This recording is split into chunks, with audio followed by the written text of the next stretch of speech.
Well, here we are, chapter 3 of Weekends with Max and his dad.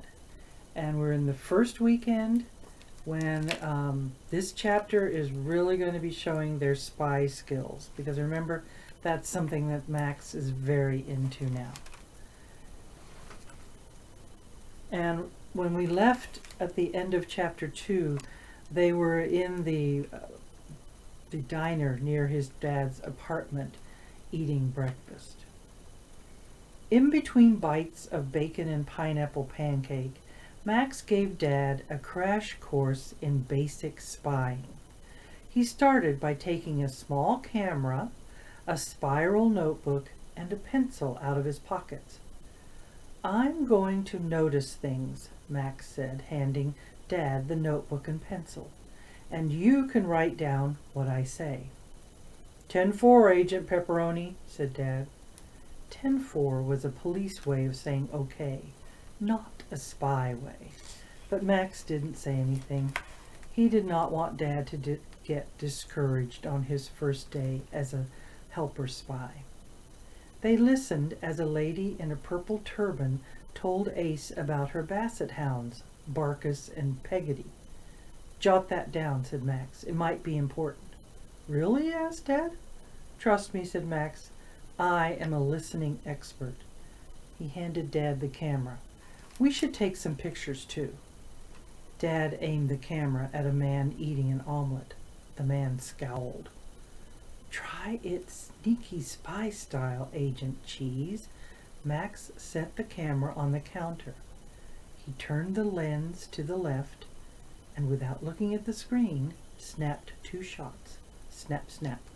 He turned it to the right and did the same. Snap, snap. Then he aimed the camera straight at his chest. "When I lean over, press the button," he whispered to Dad. Max leaned over and pretended to tighten his shoelace. Snap, snap, snap. "Does this really work?" asked Dad. "Trust me," said Max.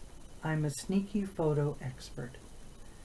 Ace put a slip of paper on the counter. "I guess my pal Leo forgot to come today," he said.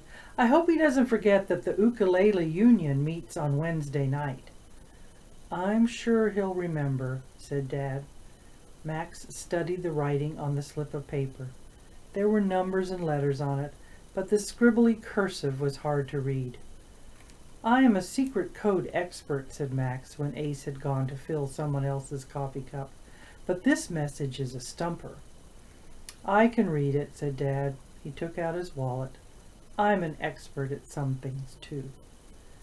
Just then, a man in a yellow t-shirt entered the restaurant. He had a phone in his hand and an uncomfortable look on his face. The man looked all around the room, then turned and walked out. Finally, something suspicious. "Let's go, Agent Cheese," said Max. Dad followed Max out of Ace's coffee shop. "Where are we going?" he asked. "Shh," said Max. He pointed at the man in the yellow shirt, walking just a few yards ahead of them. "Write down yellow shirt." Dad wrote down yellow shirt. The man stopped walking. Max and Dad stopped walking. "Turn around," whispered Max. He and Dad turned their backs to the man. Max pulled a small mirror out of one of his many pockets and held it so that he could watch the man behind them. "He's going into that shop. Write down the name of that shop." Dad wrote Dr. Spin in the notebook. "It's a music store," said Dad. "They sell real records, like in the old days, and some nights they have concerts." "That's important background information," said Max. "Fine work, Agent Cheese." A minute later, the man in the yellow t-shirt came out of the shop. He still had his phone in his hand, and he hadn't bought any records. "Very suspicious," said Max. The man continued up Birch Street. Max and Dad followed, careful to walk far enough behind that they would not be noticed.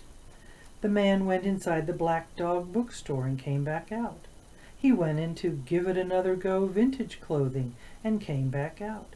He stopped at Museum of Shoes, and Lickety Split Ice Cream, and the Rialto Movie House, and Ginger's Nail Salon. And every time the man in the yellow shirt went into the shop, Dad gave Max background information about the place. And every time the man came back outside, Max and Dad followed him. The man looked around again. Max ducked behind a mailbox, and Dad followed. "Very, very suspicious," said Max. "Are you writing all this down, Agent Cheese?" "I'm drawing a map," said Dad, handing the notebook to Max. The map was of Birch Street, and of all the stores the man in the yellow shirt had stepped inside. Dad had even drawn the mailbox they were hiding behind. "Is that me?" asked Max, pointing to a small stick man in a fedora. Fedora is a kind of hat. Dad nodded. "May I have the pencil?" asked Max. Max drew glasses and a necktie on the stick Max, and then he drew a taller stick man next to it. The tall one had glasses on too, and a bandana. Max would have drawn a mustache, but after Dad's mustache had fallen into his coffee, Dad had put it in his pocket instead of on his face. "Nice details, Agent Pepperoni," said Dad.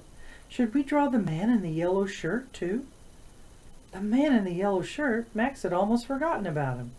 He looked up and down Birch Street, and finally Max spotted him.